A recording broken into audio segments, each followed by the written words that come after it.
এইবার আমাদের রাজস্থান থেকে যাওয়ার সময় হয়েছে। দেখতে দেখতে 2টা বছর যে কী করে কেটে গেল তা আমি বুঝতেই পারলাম না। মোটামুটি যারা আমাকে চেনো তারা দেখবে আমি রাজস্থান থেকে অনেক ছবি, অনেক ভিডিও, অনেক রিলস তোমাদের সাথে শেয়ার করেছি।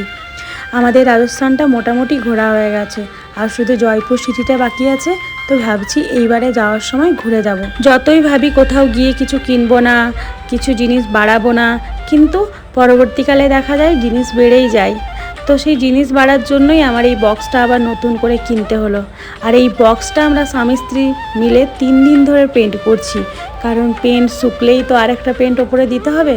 তো যে দিকটা বাকি থেকে যায় সেদিকটা আমি দিই, আর বাকিটা সময় ও রাত্রিবেলায় এসে করে। সত্যি কথা বলতে পেন্ট করতে আমার দারুণ লাগে। শুনেছি বাক্সে এরকম পেন্ট করে দিলে নাকি বাক্সটার আয়ু 10 বছর বেড়ে যায়।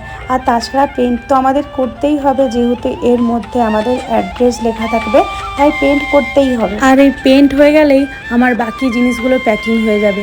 আর প্যাকিং যতক্ষণ না হচ্ছে ততক্ষণ যেন মনের মধ্যে শান্তি পাচ্ছি না। মোটামুটি আমি 1 কোডিং দিয়ে দিয়েছি, আর বাকি খালি জায়গাগুলো যেগুলো দেখাচ্ছে সেগুলোতে দিয়ে দেবো।